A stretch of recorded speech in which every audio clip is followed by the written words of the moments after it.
एक बार एक छोटे धूप वाले घास का मैदान में एंडी नामी एक छोटी चींटी रहती थी। एंडी अपनी मददगार फितरत के लिए जाना जाता था। वो अपने साथी चींटी दोस्तों की किसी भी तरह से मदद करना पसंद करता था। उसका ख्याल था कि दूसरों की मदद से दुनिया को एक बेहतर मकाम बनाया गया। एक रोशन सुबह जब एंडी चींटी कॉलोनी के लिए खाना जमा करने में मसरूफ था, उसने एक छोटी सी आवाज को मदद के लिए रोते हुए सुना। आवाज के बाद उसने एक लेडी बिग को अपनी पीठ पर फंस कर दरियाफ्त किया, जो पलट जाने से कासिर है। दूसरी सोच के बगैर एंडी भाग गया और लेडी बिग को अपने पैरों पर वापस आने में मदद के लिए अपनी छोटी लेकिन मजबूत चींटी टांगों का इस्तेमाल किया। लेडी बिग बेहद मशकूर थी और उन्होंने कहा, शुक्रिया एंडी, आपने मुझे एक मुश्किल सूरत हाल से बचाया है।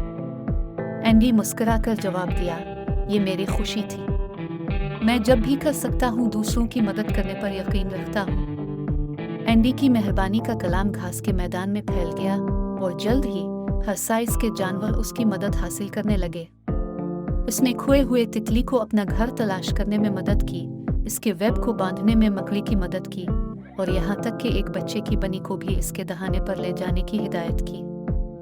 एक दिन जब एंडी चींटी कॉलोनी में रोटी का एक बड़ा टुकड़ा लेकर जा रहा था, तो उसने अपने आप को बैठे हुए एक उदास नजर आने वाला घास का शापर देखा।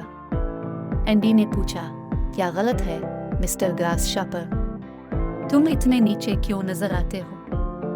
बिग ने आहें भरी और वजाहत की, मुझे भूख लगी है, लेकिन मैंने अपनी टांग को जख्मी कर दिया और मैं उन पत्तियों तक पहुंचने की उम्मीद नहीं कर सकता जो मुझे खाना पसंद है। बगैर किसी हिचकिचाहट के एंडी ने रोटी के टुकड़े को घास शापर के सामने रखा। यहाँ आपको ये रोटी मिल सकती है। मैं आपको कुछ पत्ते तलाश करने में मदद करूंगा। घास शापर को एंडी की मेहरबानी से छू लिया गया। एंडी की मदद से उसने पत्तियों के स्वादिष्ट खाने से लुत्फ अंदोज हुए और जल्द ही इससे कहीं ज्यादा बेहतर महसूस किया। उन्होंने कहा, आप सबसे मेहरबान चींटी हैं जिनसे मैं कभी मिला हूँ। आपकी मदद के लिए आपका शुक्रिया। घास का मैदान में सबसे मददगार चींटी की हैसियत से एंडी की साख बढ़ती ही जा रही है। जानवर इकट्ठे होने लगे और एंडी की तरह एक दूसरे की मदद करना शुरू कर दी। घास का मैदान एक खुशगवार और दोस्ताना जगह बन गया जो एहसान की कार्रवाइयों से भरा हुआ था। एक दिन जब एंडी अपने आरामदेह चींटी के घोंसले में आराम कर रहा था, तो उसे एहसास हुआ कि इसकी छोटी सी शफकत ने घास का मैदान में बहुत फर्क किया है। इसने अपने दोस्तों और दूसरों के पास जो खुशी लाई थी, इसके लिए उनका मशकूर महसूस हुआ। इस कहानी की अखलाकियात यह है कि एंडी चींटी की तरह मखलूकात में से सबसे छोटी भी दूसरों की मदद करके बहुत फर्क कर सकती है। मेहरबान होने और मददगार हाथ देने से न सिर्फ किसी और के दिन को रोशन होता है, बल्कि हर एक के लिए एक खुशगवार और ज्यादा हम आहंगी वाली दुनिया भी पैदा होती है।